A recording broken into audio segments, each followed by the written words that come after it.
Back again with another top 5, and today we are talking about top 5 Thanksgiving movies. To be fair, this was actually a really challenging top 5 list for me, and we are really going to have a top 4 list because as it turns out, as I was thinking about it and contemplating, there are really not that many good Thanksgiving movies that I could think of or come up with, so I'll definitely be taking some comments that you guys could help me point out some extra ones that I'm missing, because I can really only think of so many that I've actually seen. I know there are some other Thanksgiving movies specifically that I haven't seen, but I'm not going to include those because that really wouldn't be quite fair for my top 5 list. So what we are going to do today is I had to set again the parameters for the list, and basically this needs to center somewhat around Thanksgiving itself. The holiday, it doesn't have to be like the dinner itself, but events are culminating because of Thanksgiving. It's kind of how I decided to make the list, because a lot of the Thanksgiving movies that I really associate with watching during Thanksgiving or around Thanksgiving are actually kind of like Christmas movies, which we will have a top 5 Christmas movies coming up, and that one's going to be tough, but it's kind of weird to think about how few, in all reality, there are of Thanksgiving movies. Now, I know there's a couple coming out this year that might end up being on the list, like I think there's a new horror movie out called Thanksgiving, which I have not seen yet, but who knows? Maybe next year that will be on the list. Kicking off the list, we have the 1993 classic. And I will say classic because I do love this one. I remember watching it so much growing up. It was right at a very pivotal and important time in movie watching where this one just got hooked in, and I got the VHS tape, and me and my siblings watched it a lot. And that is, of course, the Pauly Shore classic, Son-in-Law. If you're unfamiliar with Son-in-Law, this is about a small-town college girl who goes away to, I believe, like UCLA or like a Southern California school, and she's coming home for Thanksgiving for the first break of the semester, and she's going to bring home her new best friend, who was the RA for the dorm that she was moving into. And that is, of course, Pauly Shore. And honestly, Pauly Shore is Pauly Shore in this one. If you're familiar with him and you like him, you know what you're going to be getting into. If you don't, maybe not the movie for you.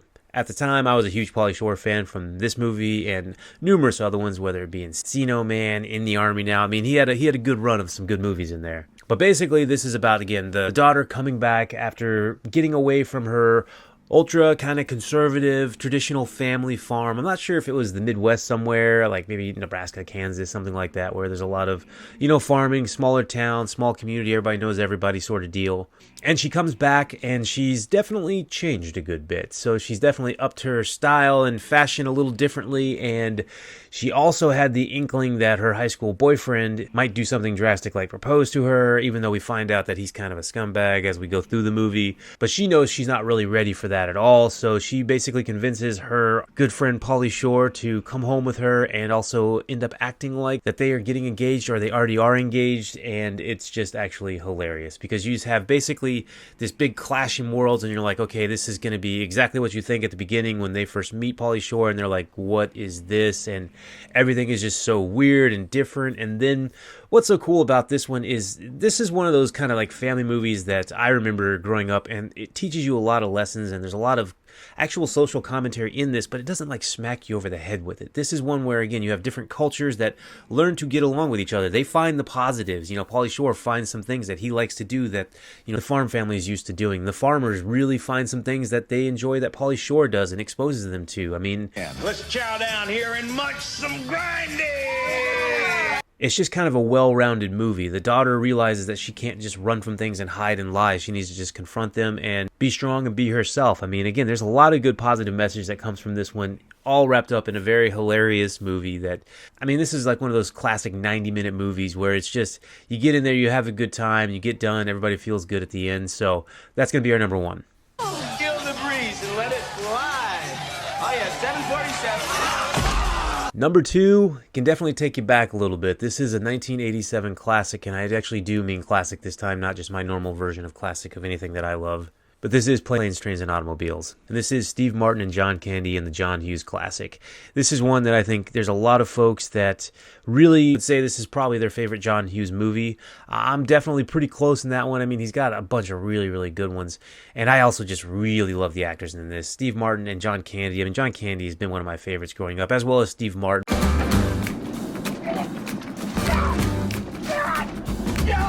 This movie specifically, it's just so well written and the actors just fit together so well. If you're unfamiliar with the story, basically there's a big marketing and advertising guy that's trying to get home from New York back to his family in Chicago for the holidays, Thanksgiving specific, and there's just a lot of things that go wrong, and he ends up being paired up with the oafish yet completely lovable John Candy, and they're just put in the consistently hilarious situations, and how you see the characters interact, it's just really, really awesome and genuine. And how this movie ends is one of the more heart-touching and kind of happy, yet be sad at the same time, but in positively, that you'll probably see. I mean, I know Thanksgiving's about being thankful, and that's exactly kind of what this movie is about. I mean, I'm going to go ahead and say, if you haven't seen this one, if you're a younger audience watching me, then definitely go out and spend the time. It is worth it. And if you've seen it, Thanksgiving is a great time to revisit. I have diners,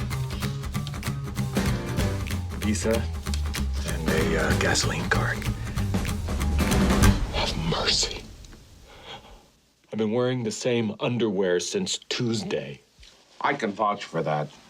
The next one is kind of interesting. As I was thinking about, again, Thanksgiving movies, it really is kind of hard to find legit Thanksgiving movies. So I was trying to think of, okay, what's something that gets people drawn together and they're having Thanksgiving meals together? And one that popped up that is kind of sad at parts, but also happy at other parts, I guess if you want to say that, is the 2005 movie Four Brothers. Four Brothers starts out pretty tragically as you have a lady getting killed in what appears to be an attempted robbery in, I believe, the Detroit area. I mean, this movie's very cold. If you've never seen this movie, this is one of the movies that will just chill you to the bone because of how cold it looks and everything that they're doing. It's, Lake Michigan seems very cold in this one for sure. Basically, you get the four adopted brothers that come back together to do a couple things. They're coming back to settle their mother's affairs and have the funeral, things like that. And this ends up, of course, being right around Thanksgiving time. So they're, of course, having Thanksgiving dinner as well in a couple scenes, which is kind of sad and tragic. And a lot of this movie is, and some things that happen, but it's kind of a revenge story and mystery, but also one that you're just kind of completely on board for because they're basically trying to get vengeance for their mother that was murdered.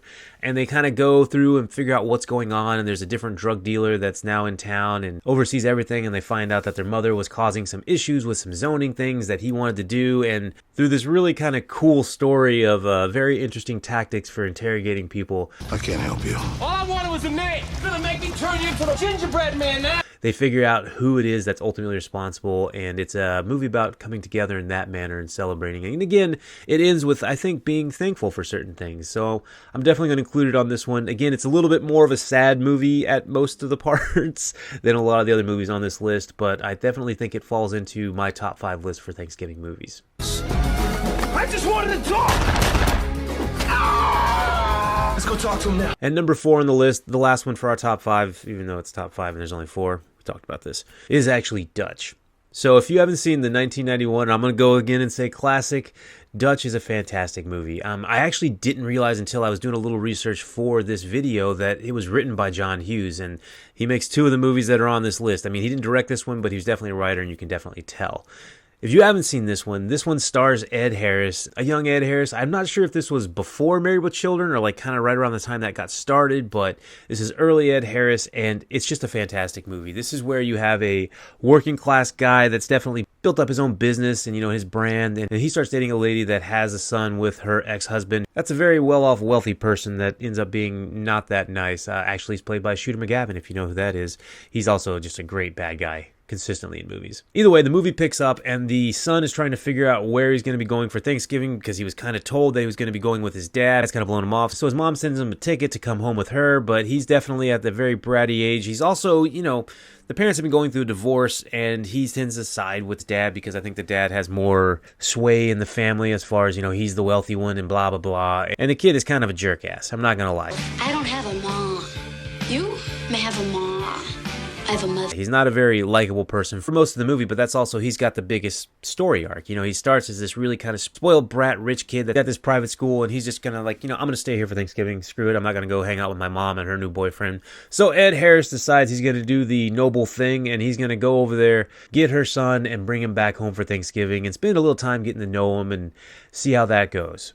It goes hilariously. This is such a funny movie. It's basically like a road trip movie about him getting back from that private school back to home, but he's trying to intentionally do it a little bit longer so they can spend some more time together.